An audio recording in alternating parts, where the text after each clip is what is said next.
Second रुक जाइए। Zoology का नहीं था लेकिन केमिस्ट्री का जरूर था। आई होप आपको जो दिख रहा होगा क्लास 12th का प्रैक्टिकल बुक है, ठीक है। ये एक मेरा अपना ही है। और अब आप बोलोगे भाई आपने कहाँ से लाया है, तो ये तो वहाँ पे सबमिट करना होता है भाई। ये काट के है, ठीक है। इस तरीके से वो काट के देते हैं वापसी, या वहाँ पे रख देते हैं, ठीक है। उसके बाद आपका जो वाइवा हो जाएगा, जिसका आपको सबसे ज्यादा डर है कि भाई वहाँ पे क्वेश्चन किस तरीके से पूछे जाएंगे। सुन मेरे भाई, आप 11th के हो तो आपसे पूछा जाएगा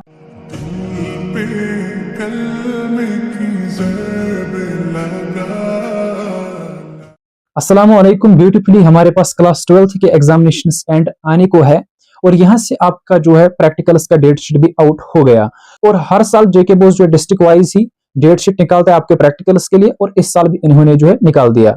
अगर मैं सबसे पहले बात करूंगा, यहाँ पे अगर कोई 10th 11th का स्टूडेंट आया होगा, मैं आपको बताऊंगा जो हमारे पास क्लास 10th के स्टूडेंट्स हैं, आपके पास इस साल कोई प्रैक्टिकल नहीं है एक्सेप्ट वोकेशनल सब्जेक्ट्स जो भी आपको अपने स्कूल्स में हो जाएंगे।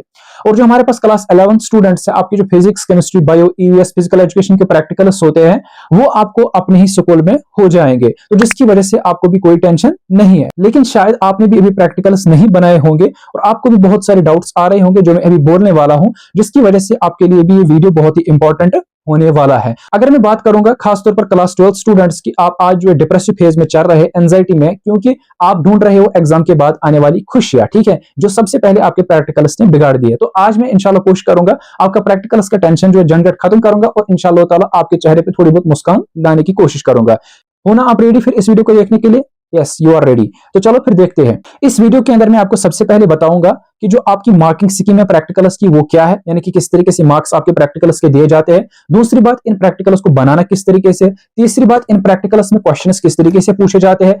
इन प्रैक्टिकल्स का एग्जाम किस तरीके से होता है। क्या इस साल प्रैक्टिकल्स को भी रिलैक्सेशन लगेगी, और अगर कोई प्रैक्टिकल्स का एग्जाम नहीं देगा खासतौर पर क्लास 12th का, क्या उसको जो है पास रखा जाएगा या उसको फेल रखा जाएगा। ये जो सारे डाउट्स है इनका मैं जवाब देने की कोशिश करूंगा। अगर मैं सबसे पहले बात करूंगा जो आपके प्रैक्टिकल्स है, ठीक है, खासतौर पर फिजिक्स केमिस्ट्री बायो ईवीएस और इसके साथ साथ फिजिकल एजुकेशन के जो मेन सब्जेक्ट्स है आपके पास, फिजिक्स केमिस्ट्री बायो और उसके साथ साथ ईवीएस भी, ठीक है। आपका जो है 100 मार्क्स जो डिवाइड किए गए हैं दो कैटेगरीज में, एक है आपकी थ्योरी और दूसरी आपकी प्रैक्टिकल। अरे भाई क्या बात बोल रहे हैं, ये तो हमें ऑलरेडी पता है। अरे भाई सुनना पहले, जो हमारे पास 70 मार्क्स हैं इनको आपको एज थ्योरी एग्जाम देना होता है, जिस तरीके से आपने ऑलरेडी एग्जामिनेशन इनका दिया और अभी दे रहे हो। और यहाँ पे आपका जो रिलैक्सेशन का कॉन्सेप्ट लग रहा है, और यू नो दैट वो किस तरीके से लगता है। 70 में से आपको 58 जो है देंगे 70 मार्क्स, ठीक है। और इस साल जो पासिंग मार्क्स 25 नहीं है थ्योरी के, बस वो है बाकी 22 है एज पर न्यू रिलैक्सेशन। अब अगर मैं बात करूंगा यहाँ पे जो हमारे पास दूसरा कैटेगरी है प्रैक्टिकल्स, ठीक है, जो कि आपके 30 मार्क्स के होते हैं except physical education. Physical education में जो 12th है उसका 60 मार्क्स होता है ये थ्योरी, और प्रैक्टिकल आपके होते हैं 40 मार्क्स, ठीक है। और रही बात जो हमारे पास ये 30 मार्क्स हैं, इनको डिवाइड किया गया होता है एक्सटर्नल के अंदर और उसके साथ साथ इंटरनल के अंदर। एक्सटर्नल के आपके 20 मार्क्स मिलते हैं और आपको इंटरनल के 10 मार्क्स मिलते हैं। इंटरनल का एग्जाम आपको ऑलरेडी स्कूल वालों ने लिया, वो जो वाइवा वगैरह और जो प्रैक्टिकल चेक वगैरह उन्होंने आपको किए थे। इवन कि वो जो है आपके मार्क्स जो अटेंडेंस पे रखते हैं, आपके परफॉर्मेंस वगैरह क्या है, उस सारे जो 10 मार्क्स है वो उन्हीं तक होते हैं और उसमें आपके 4 मार्क्स पास होते हैं आउट ऑफ 10, ठीक है। और यहाँ से जो आप देखोगे जो 20 मार्क्स है ये एक्सटर्नल है, इसमें आपको जो एक प्रैक्टिकल बुक जो है लेनी होती है, जो हमारे पास आपके एग्जाम सेंटर्स है, क्योंकि आपका एग्जाम जो प्रैक्टिकल का एग्जाम सेंटर्स पे है, ठीक है, वहां पे आपको लेनी होती है, उसको जो दिखाना होता है टीचर को, ठीक है।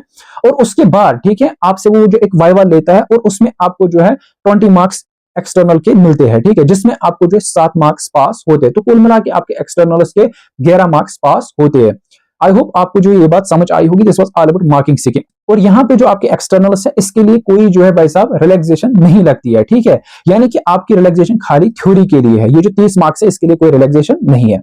अब आप बोलोगे भाई ये प्रैक्टिकल्स हम किस तरीके से बनाएंगे, ठीक है। मैं आपको दो बातें कहूंगा। सबसे पहली बात जो मैं आपको कहूंगा वो ये है कि जो हम मेरा व्हाट्सएप ग्रुप और उसके साथ साथ टेलीग्राम चैनल है, जिसकी लिंक आपको डिस्क्रिप्शन बॉक्स के अंदर मिलेगी, वहां पे मैंने जो प्रैक्टिकल बुक्स ऑलरेडी आपको सेंड किए, ठीक है, वो इसलिए मैंने आपके साथ शेयर किए क्योंकि मैंने वो स्टूडेंट्स से इस साल कलेक्ट किए, ताकि बहुत सारे स्टूडेंट्स को ये पता ही नहीं होता कि किस तरीके से प्रैक्टिकल बनाए, वो आपके लिए एक रेफरेंस रहे और इवन कि आप उसको भी कॉपी कर सकते हो, ठीक है। और मिनिमम आपके जो 5 प्रैक्टिकल्स हर एक सब्जेक्ट के होने चाहिए, चाहे वो आपका फिजिक्स है, चाहे वो केमिस्ट्री है, चाहे वो आपका बायो है। बायो में 2 ज़ूलॉजी और उसके साथ साथ बॉटनी, ठीक है। और यहां से ईवीएस और उसके साथ साथ फिजिकल एजुकेशन के भी होने चाहिए, ठीक है। अब रही बात, मैं आपको यहाँ पे लाइव भी दिखाऊंगा। मेरे पास एक प्रैक्टिकल है ज़ूलॉजी का, मैं आपको दिखाऊंगा क्या क्या लिखना होता है, थोड़ा बहुत आपको आइडिया लगे, बाकी आप वहां से रेफरेंस देख सकते हो। एक सेकंड रुक जाइए। ज़ूलॉजी का नहीं था लेकिन केमिस्ट्री का जरूर था। आई होप आपको जो दिख रहा होगा क्लास 12th का प्रैक्टिकल बुक है, ठीक है, ये एक मेरा अपना ही है।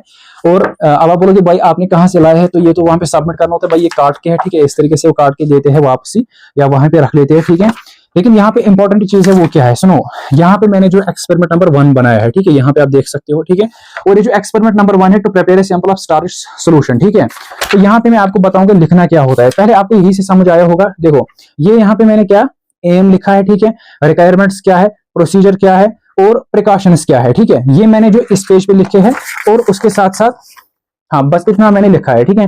और उसके साथ साथ यहाँ पे मैंने फिगर बनाया है। कहीं पे आपको जो ऑब्जर्वेशंस वगैरह होते हैं, जो टेबल वगैरह होता है, वो भी आपको यहीं पे बनाना चाहिए, ठीक है।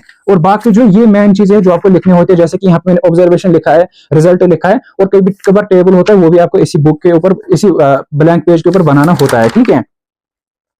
बाकी आप इस तरीके से देख सकते हो, ठीक है, लाइव मैंने आपको बताया। और खासतौर पर वो आपकी जो रेफरेंस है वो आप देख सकते हो वहां पे। अब रही बात की जो आपके प्रैक्टिकल है, इनका आपको जो है किस तरीके से एग्जाम लिया जाता है, ठीक है। देखो जो प्रैक्टिकल, जब आप एग्जाम हॉल के अंदर जाओगे तो सबसे पहले आपको जो वहां से एक आंसर शीट दी जाएगी, ठीक है। आपको रोज में रखा जाएगा और आपको बोला जाएगा कि भाई आप जो है बैठ जाए और आंसर शीट दी जाएगी और आपको अच्छे तरीके से लिखनी है। और उसके साथ साथ आपको जो है प्रैक्टिकल बुक सामने रखनी है, ठीक है।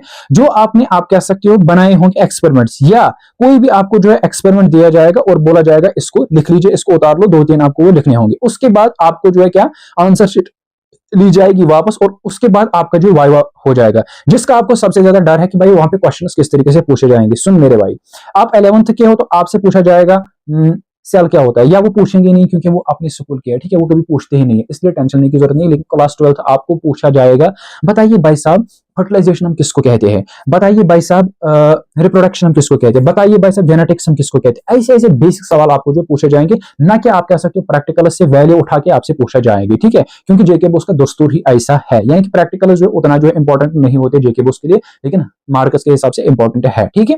अब यहाँ पे एक और डाउट है कि भाई अगर मैं प्रैक्टिकल एग्जामिनेशन नहीं दूंगा, ठीक है, क्या मैं जो है पास होऊंगा? तो मैं आपको यहाँ पे जरूर बताऊंगा कि आप जो है पास नहीं होंगे, क्योंकि अभी तो मैंने पहले आपको बताया कि प्रैक्टिकल्स में आपको जो 11 मार्क्स कम से कम होने चाहिए, जिसमें इंटरनल के 4 और एक्सटर्नल के 7, तो 11 मार्क्स आपके प्रैक्टिकल्स में होने चाहिए आउट ऑफ 30, तब जाके आप जो है पास हो जाओगे पूरे सब्जेक्ट में। यानी कि थ्योरी में आपको जो है इस साल रिलैक्सेशन के हिसाब से 22 मार्क्स होने चाहिए, और यहाँ से आप कह सकते हो प्रैक्टिकल में 11 मार्क्स जो होने चाहिए मिनिमम, ताकि आप जो है पास हो जाओगे, ठीक है। यानी कि पास जो है दोनों करने होते हैं, इसलिए आपको जो है भाई क्या प्रैक्टिकल्स के अंदर अपियर होना जरूरी है। आई मेरी बात समझ? आई थिंक आपका जो सारा टेंशन खत्म हुआ होगा। और प्रैक्टिकल बुक्स के लिए और बाकी इन्फॉर्मेशन के लिए आप मेरा व्हाट्सएप ग्रुप और टेलीग्राम चैनल ज्वाइन कर सकते हो। और इस वीडियो को अपने उस खास दोस्त के साथ शेयर करो जो बहुत ही मायूस है, बाकी भी दोस्तों के साथ शेयर करो ताकि सबको हेल्प हो जाए। मिलते हैं नेक्स्ट वीडियो के अंदर। अल्लाह हाफिज।